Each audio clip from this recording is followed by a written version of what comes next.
Hello everyone. तो स्वागत है आप सभी का अपने यूट्यूब चैनल ऑल एग्ज़ाम 365 में। और आज हम डिस्कस करेंगे इंडियन पॉलिटी का एक बहुत ही इम्पॉर्टेंट टॉपिक संविधान संशोधन, क्योंकि अभी रिसेंटली ही 105वां संविधान संशोधन जो है वो किया गया है भारतीय संविधान में। तो ये इम्पॉर्टेंट है टॉपिक। और इस वीडियो में हम आज तक स्वतंत्रता के बाद से लेकर 2021 तक जितने भी संविधान संशोधन जो बहुत ही इम्पॉर्टेंट हैं, एग्ज़ाम में बार बार पूछे जाते हैं, उनको हम इस वीडियो में डिस्कस करेंगे। और एग्ज़ाम में यहाँ से 1 या 2 नंबर के क्वेश्चन जो हैं वो बनते हैं, क्योंकि जो बच्चे मैक्सिमम टाइम एग्ज़ाम देते हैं उनको पता होगा कि यहाँ से हर बार 1 या 2 क्वेश्चन जो हैं वो पूछे जाते हैं। इतना इम्पॉर्टेंट ये टॉपिक है। तो अभी हम 105वां संविधान उसके बारे में भी, जो संशोधन हुआ है उसके बारे में भी पढ़ेंगे, और बाकी भी जो संशोधन हुए हैं उनकी डिटेल भी इस वीडियो में डिस्कस करेंगे, जो एग्ज़ाम पॉइंट ऑफ व्यू से बहुत इम्पॉर्टेंट है। तो शुरू करते हैं आज का हमारा टॉपिक संविधान संशोधन। सबसे पहले ये जान लेंगे कि संविधान संशोधन जो है वो किस आर्टिकल के अंडर ये जो सारा प्रोसेस है किया जाता है। तो ये किया जाता है आर्टिकल 368 के अंडर। और जो 105वां संविधान संशोधन अभी रिसेंटली किया गया है ये ओबीसी आरक्षण से संबंधित है। और 127वां संविधान संशोधन विधेयक को कहा जाता है बिल, जो अभी लोकसभा में पेश किया गया था। और लोकसभा में इसे 10 अगस्त 2021 को पास कर दिया गया। और उसके बाद ये गया राज्यसभा में 11 अगस्त 2021 को इसे पास किया गया। और उसके बाद राष्ट्रपति द्वारा 20 अगस्त 2021 को जो ये संविधान संशोधन है इसे मंजूरी दे दी गई। तो अभी हम इसे डिटेल में थोड़ा सा जान लेते हैं कि ये है क्या 105वां संविधान संशोधन। तो जो 105वां संविधान संशोधन है ये भारत के सभी राज्यों और केंद्र शासित प्रदेशों को अपनी ओबीसी मीन्स अन्य पिछड़ा वर्ग की सूची बनाने का अधिकार प्रदान करता है। इसका मीनिंग ये हुआ कि अब जो है वो राज्य सरकारें जो है किसी भी जाति के लोगों को ओबीसी में शामिल करने के लिए केंद्र सरकार को उनसे मंजूरी नहीं लेनी पड़ेगी। पहले जो था ये अधिकार सिर्फ केंद्र के पास था कि वो ओबीसी, कौन सी जाति ओबीसी की है कौन सी नहीं है उसे वो डिफाइन करते थे। लेकिन अब ये अधिकार राज्यों को दे दिया गया है और अभी राज्य ही ये डिसाइड करेंगे कि कौन सी जो जाति है राज्य की वो ओबीसी में आएगी, कौन सी नहीं आएगी। और इससे रिलेटेड एक 102वां संविधान संशोधन भी है, 2018 में आया था। तो इसके बारे में भी थोड़ा सा जान लेंगे, क्योंकि ये दोनों एक दूसरे से रिलेटेड हैं। तो इसके अंदर क्या था कि राष्ट्रीय पिछड़ा वर्ग आयोग को जो था वो संवैधानिक दर्जा दिया गया था। ये इंपॉर्टेंट पॉइंट है, संवैधानिक दर्जा इसे दिया गया था।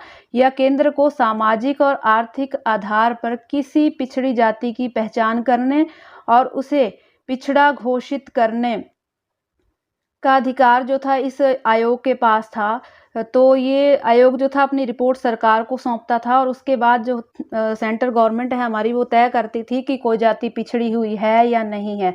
तो अभी तक देखा जाए तो संविधान में 105 संशोधन जो हैं वो हो चुके हैं। तो ये क्वेश्चन पेपर में आने की संभावना है कि अभी तक संविधान में कितने संशोधन हो चुके हैं टोटल। तो टोटल अभी तक हो चुके हैं 105 संविधान संशोधन। और अभी तक 105 संविधान संशोधन हो चुके हैं। तो इनमें से काफ़ी ज़्यादा क्वेश्चन जो है एग्ज़ाम में पूछे जाते हैं। अभी हम 105 हमें याद रखने की ज़रूरत नहीं है, क्योंकि जो बहुत ज़्यादा इंपॉर्टेंट हैं वही एग्ज़ाम में आते हैं। उनकी एक लिस्ट हमने तैयार की है, तो उसे हम डिस्कस करेंगे। और इस वीडियो को आप बहुत ही ध्यान से देखिएगा, क्योंकि जो नेक्स्ट वीडियो हमारी आएगी वो इसी टॉपिक पर बेस्ड आपको MCQs मिलेंगे। और अगर आप इस टॉपिक को ध्यान से पढ़ेंगे तो आपको हेल्प मिलेगी, आप वहाँ पे मॉक टेस्ट आपका लगा सकते हैं। तो जो पहला संविधान संशोधन है वो 1951 में पहला संविधान संशोधन किया गया था। बहुत ही इंपॉर्टेंट पॉइंट है, पहला संविधान संशोधन कब किया गया था? 1951 में। और ये 9वीं अनुसूची इसके अंदर जो थी जोड़ी गई थी। तो नेक्स्ट देख लेते हैं।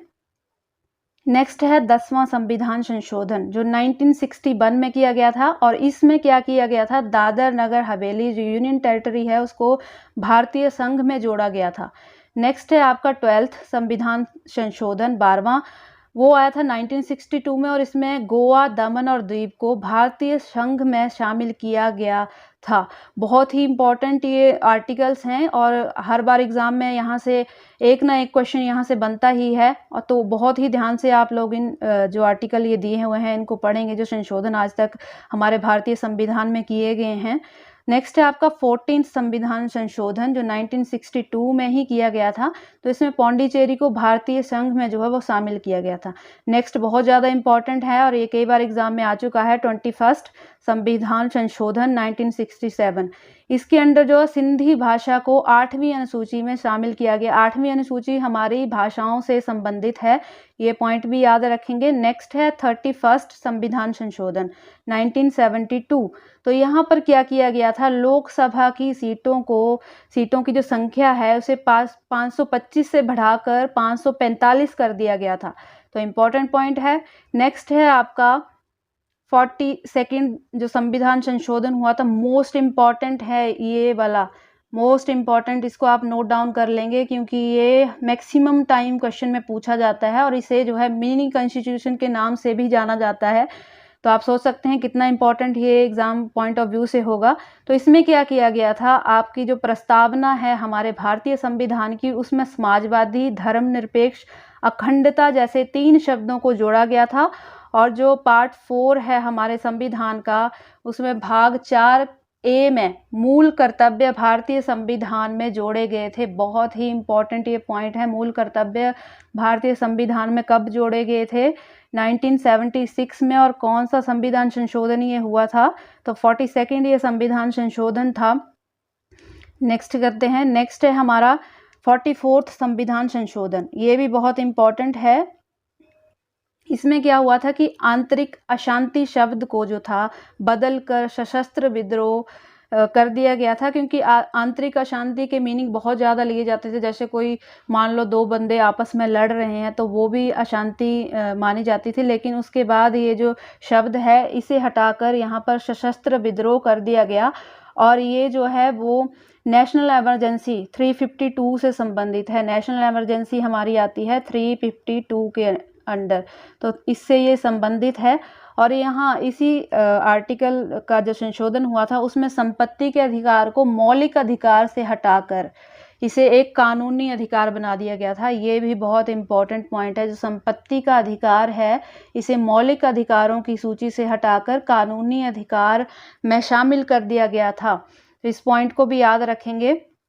नेक्स्ट है 52, जो 52 नंबर पे जो संविधान संशोधन हुआ था 1985 में, इसमें जो है उसमें 10वीं अनुसूची जोड़ी गई थी जो दल बदल से संबंधित है। 10वीं अनुसूची हमारी दल बदल से संबंधित है, इसे याद रखेंगे, एग्जाम में आता है ये क्वेश्चन। दल बदल से संबंधित कौन सी अनुसूची है, तो 10वीं अनुसूची हमारी दल बदल से संबंधित है। नेक्स्ट है 61st संविधान संशोधन, ये भी बहुत इंपॉर्टेंट है। कई बार ये टीजीटी एग्ज़ाम में आ चुका है, टेट एग्ज़ाम में भी आ चुका है। तो ये 1989 में किया गया था और इसमें लोकसभा और विधानसभा चुनाव में मतदान की आयु को 21 से घटाकर 18 वर्ष कर दिया गया था। 21 वर्ष से जो आयु है वो 18 वर्ष कर दी गई थी इस संविधान संशोधन में, बहुत इंपॉर्टेंट है। नेक्स्ट है 69th संविधान संशोधन 1991।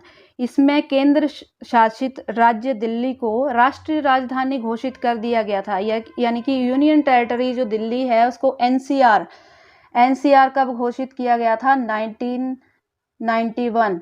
एनसीआर जो दिल्ली है उसे एनसीआर कब घोषित किया गया था, तो 1991 में। और संविधान संशोधन ये कौन सा था, 69th संविधान संशोधन था। और जो नेक्स्ट 2 हैं ये भी बहुत ज़्यादा इंपॉर्टेंट हैं, एग्ज़ाम में पूछे जाते हैं। और ये जो नेक्स्ट है 73rd और 74th, इन दोनों को जुड़वा आर्टिकल के नाम से भी जाना जाता है। तो ये भी याद रखेंगे, जो 73rd और 74th संविधान संशोधन है इनको जुड़वा आर्टिकल्स के नाम से जाना जाता है। और जो 73rd संविधान संशोधन 1992 में आया था, इसमें 11th जो अनुसूची जोड़ी गई थी जो कि पंचायती राज से संबंधित है। और जो नेक्स्ट है 74th संविधान संशोधन, ये भी 1992 में किया गया था। इसमें 12th जो अनुसूची जोड़ी गई थी ये नगरीय स्थानीय प्रशासन से संबंधित है। तो इन दोनों को इसीलिए जुड़वा आर्टिकल के नाम से भी जाना जाता है। नेक्स्ट देख लेते हैं। नेक्स्ट है हमारा 86th संविधान संशोधन, बहुत मोस्ट इम्पॉर्टेंट है हर एग्ज़ाम के लिए, क्योंकि इसमें कंपलसरी कर दिया गया था एजुकेशन को कि 6 से 14 वर्ष के बच्चों को निशुल्क प्राथमिक शिक्षा का प्रावधान किया जाएगा। निशुल्क प्राथमिक शिक्षा दी जाएगी 6 से 14 साल के बच्चों को। नेक्स्ट है आपका 91st संविधान संशोधन 2003। तो मंत्रिमंडल की अधिकतम संख्या जो थी यहाँ पर 15% कर दी गई थी इस संविधान संशोधन में। नेक्स्ट है आपका 101वां संविधान संशोधन जो जीएसटी से संबंधित है। तो 2016 में ये जो था बिल आया था। जीएसटी को जो था कब लागू किया गया था इंडिया में, तो इंडिया में जीएसटी को 2017 में लागू किया गया था। 2017 में इसे लागू किया गया था इंडिया में जीएसटी को। नेक्स्ट है आपका 104वां संविधान संशोधन 2020। इसको भी याद रखेंगे क्योंकि ये ज़्यादा पुराना नहीं है, एग्जाम में आ सकता है। 2020 का जो संविधान संशोधन है ये लोकसभा और राज्यसभा विधानसभा में अनुसूचित जाति और जनजाति की सीटों के आरक्षण को इसमें 10 साल के लिए बढ़ा दिया गया है। तो अनुसूचित जाति और जनजाति इन दोनों की सीटों को कितने सालों के लिए बढ़ा दिया गया है? विधानसभा और लोकसभा में 10 सालों के लिए बढ़ा दिया गया है। इंपॉर्टेंट पॉइंट है। और इसके साथ ही जब अनुसूचित जनजाति और जाति की जो सीटें बढ़ाई जाती हैं 10 साल के बाद, तो एंग्लो इंडियन की सीटें भी बढ़ाई जाती हैं, लेकिन इस बार एंग्लो इंडियन की सीटें नहीं बढ़ाई गई हैं। तो इसका मतलब सीधा सीधा है कि आपका लोकसभा से एंग्लो इंडियन की जो 2 सीटें निर्वाचित होती थी उनको अब बिल्कुल ही ख़त्म कर दिया गया है। तो ये कुछ इम्पॉर्टेंट आर्टिकल थे, बहुत ही इम्पॉर्टेंट, जो एग्ज़ाम में मैक्सिमम टाइम जो हैं वो पूछे जाते हैं। तो आपने अगर ये वीडियो ध्यान से सुनी है तो आपको, और आप रेगुलर एग्ज़ाम देते हैं तो आपको पता होगा कि ये जो आर्टिकल हैं ये कितने इम्पॉर्टेंट हैं। तो नेक्स्ट वीडियो में मिलेंगे इसी टॉपिक के साथ, और उसमें हम डिस्कस करेंगे इस टॉपिक से रिलेटेड जितने भी एमसीक्यू हमारे बनते हैं और एग्ज़ाम पॉइंट ऑफ व्यू से बहुत ही इम्पॉर्टेंट होने वाला है। तो अगर आपको वीडियो अच्छी लगी है तो इसे लाइक कीजिएगा, शेयर कीजिएगा औरों के साथ, और हमारे चैनल को कर लीजिएगा सब्सक्राइब, ताकि जैसे ही हम इस पे कोई वीडियो अपलोड करें तो उसकी नोटिफिकेशन आप तक पहुंच जाए और आपको एग्ज़ाम की तैयारी में हेल्प हो सके। Then thanks for watching.